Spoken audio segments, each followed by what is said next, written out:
A landmark in American history. 6, 5, 4, 3, 2, 1, 0.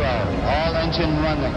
Liftoff on Apollo 11. On this day, 50 years ago, astronauts left Earth for the moon. 4 days later, mission accomplished. The first humans stepped on the moon. There's a foot going. There he is. There's a foot coming down the steps. That's one small step for man, one giant leap for mankind. Today, as we take a moment to reflect, we also look forward to the future of space exploration, knowing that we've only scratched the surface. We're going to grow as the market grows and as the demand grows. We're building a rocket a month. We're launching a rocket a month.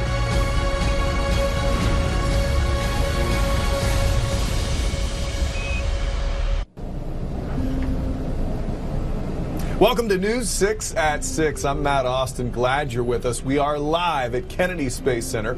50 years ago today, Apollo 11 launched from Pad 39A, which is right behind me.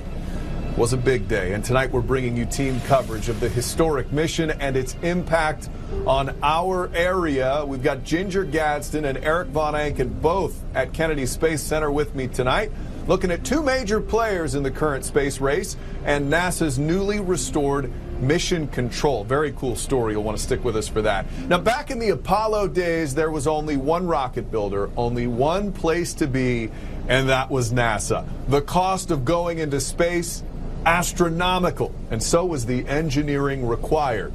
Nobody else could even dream of doing it. But all of that has changed. Now lots of people are dreaming about it, and they're doing it too. But the key is they're doing it differently. News 6's Eric Von Anken joins us now with more on what he learned during his space trip to California. Matt, right now there are around 200 or so people all around the world that are trying to build rockets. Most of them are not going to make it because it takes the minds and it takes the money. Well, we visited two companies in Southern California that have both, and they are making it. This is what a modern-day cutting-edge rocket factory looks like. Young technology and young faces, energetic, even frenetic. Insanely focused on launching a rocket soon. So this is the integration area. Diana Alcindi fled from war-torn Iraq when she was 14. She's now 25, about the average age here at Virgin Orbit. She is a propulsion engineer, a young rocket scientist, and a warehouse full of them inventing a new way to fly. Everything is trial and error. The plan is to launch a rocket not from a pad, but from a wing on this modified 747 jumbo jet. But really, we're the only one that very visibly that's used in an airplane. So it's an air launch platform. That's very unique. Monica Jan is Virgin Orbit's VP of Customer Experience. She says Virgin already has a long list of customers booked through 2021, even though it hasn't test fired a single one of these rockets, and so it hasn't made a single dime. But this space company has a billionaire backer, the founder and leader of the global Virgin brand, Sir Richard Branson. And so Virgin Orbit is much farther along than most other aerospace startups. The competition in the commercial space industry we're seeing is so intense that you better be doing it faster and better than the other guys, or you're not going to make it. Virgin's rocket building is some of the most advanced in the world we're seeing. Take, for example, this test piece that they gave me. It came out of their 3D printer that is like none other. This is copper, and this is stainless steel, and this was printed as one single solid piece. With conventional manufacturing, this would have been three pieces, all welded together. These parts just came out of the printer, and these are actually two end caps for two different engines. And these are going to be as strong and as durable as any part made by human hand? Yeah, probably stronger. Lars Hoffman, a former Air Force test pilot and SpaceX engineer, is in charge of global launch services at Rocket Lab, another rocket building startup just down the coast from Virgin in Huntington Beach, California. Rocket Lab also uses 3D printers, but much smaller ones, because its rocket, the Electron, is much smaller itself, aiming to launch mini or micro satellites just to low Earth orbit. We are the only dedicated small launch provider in the U.S. right now. What's really unique about Rocket Lab, though, is it's the only rocket maker in the world to also build and sell satellites. This is Photon and its chief engineer. When people think about doing space missions, they usually go out and they buy a satellite, and then they go out and they buy a rocket, and then they go out and they buy a payload, and they try to figure out how to piece it all together. We want to be the one-stop shop that does everything for you. The launch starts around $5 million, not $50 million like the other guys. And if the rocket has extra room, the price could drop well below that, especially for student space projects. Some have already, middle schools, high schools, universities. We've put a couple of academic payloads onto orbit already. Rocket Lab is also booked through the next couple of years and also has deep pockets, already getting almost $300 million in investor money, launching monthly from New Zealand and soon NASA's Wallops Island flight facility in Virginia. That steady success and solid support puts Rocket Lab, like Virgin Orbit, well ahead of hundreds of other rocket-building startups. And the other key here when it comes to building and launching rockets is you got to do it cheaper than everybody else. Rocket Lab is doing that by, as I said, launching from New Zealand, of all places. I asked why. They said because they have an entire island pretty much to themselves. The only air traffic is a jet that flies over. I think it's twice a week. Other than that, there's no Air Force, there's no SpaceX to compete with. They can pretty much do what they want when they want to do it. Another reason, Matt, that they haven't come here to the Kennedy Space Center yet. All right, well, we'll have to work on that. Fascinating seeing those 3D printed rockets. Eric Von Anken, thank you. Well, business around the Space Coast is bouncing back once again, all thanks to this surge in space flight. One business in particular, a landmark in these parts, is busier than ever. News 6 anchor Justin Warmoth paid them a visit. For 30 years, going to work was a sense of pride for Jerry Mulberry. It's exciting to just go to work every day.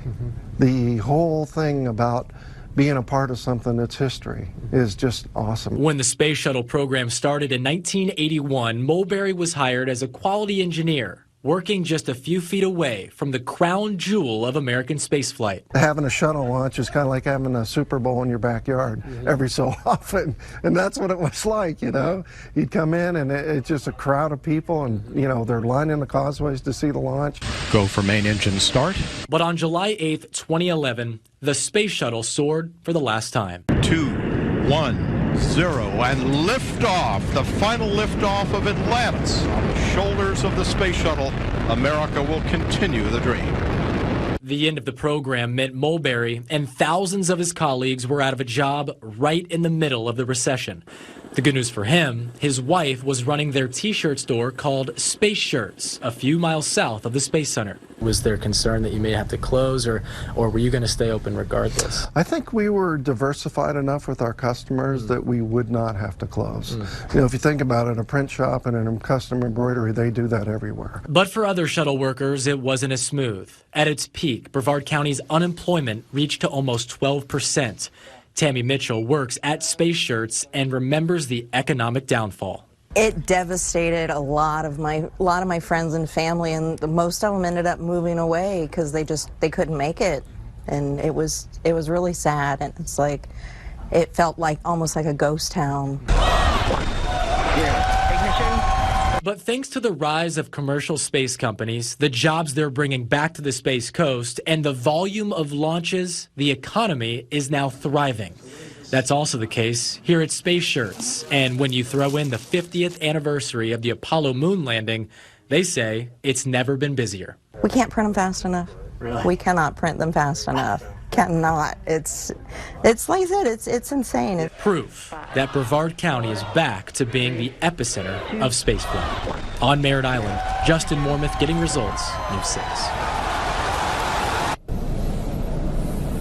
So while we are looking forward tonight, the future of space and how it will impact our area, we have to take a moment to pause and reflect on the amazing accomplishment made 50 years ago. For that, News 6's Ginger Gadsden joins us now from another part of the Kennedy Space Center with more on this historic day. Ginger. Historic indeed, Matt, and we are so honored to be out here. And you know, earlier today, we got the chance to relive that historic launch. Earlier today, CBS News replayed the launch of Apollo 11. So at 9:32 this morning, I hope you guys were up for that, dozens gathered to commemorate and watch the launch that took place 50 years ago today. Apollo 11 astronauts Neil Armstrong, Buzz Aldrin, and Michael Collins embarked on a mission to make history, one that would declare America's spot in the space race as the first country to set foot on the moon. And you know, while most of us on that day were looking toward the heavens as those astronauts were guided down onto the surface of the moon, it was really Mission Control in Houston that guided Buzz Aldrin and Neil Armstrong to the surface. You know, technology has changed, so that room where so much space history happened has now become history itself and obsolete until now. Houston, Tranquility Base here. The Eagle has landed. When Apollo 11 landed on the moon 50 years ago, all eyes were glued on the astronauts who stepped onto the surface of another world. But the guiding force behind it all was back here on Earth, the dedicated NASA workers in Mission Control in Houston, who were glued to their seats. They were led by legendary flight director Gene Kranz. That's the reason I like Mission Control. It's either go or no go. No indecision. When you walk into that room, you got to be prepared to make decisions, and you make the decisions. So when the room where so much space history happened had fallen into disrepair, Kranz was on board in the decision to restore it. 3, 2, 1, liftoff. And he was there as NASA revealed its newly restored Mission Control and said it was like stepping back in time. When you walked into that control room today, I could say it'd be sort of silly, but I almost wanted to cry. I mean, it was just, I got sort of misty. I'm sort of emotional. And I guess when you get 86 years old, you can afford a little bit of that. NASA went to great lengths to restore Mission Control to its original Apollo-era glory, paying attention to every detail. Also replicated original paint, upholstery, furnishings, original content and summary displays on the clocks and mission displays. Even down to the ashtrays and cigarettes at the flight controller's console, all historically accurate. Seeing this newly restored Mission Control is like going from black and white to full-blown color. A fitting restoration for a place that not only holds a special place in history, but a special place in the hearts of Americans. Lots of luck. Don't choke on the bubbles. Yeah, and I have to tell you, we are so fortunate at News 6 because every day we come to work, we get to think about space in one way or another. But that's because our News 6 studios are located on John Young Parkway. Of course, this is not the end of our coverage. We have more on the Apollo 11 anniversary on our website. All you have to do to get to it is to go to clickorlando.com and you can see more about that restored Mission Control and its features. News 6 will be right back.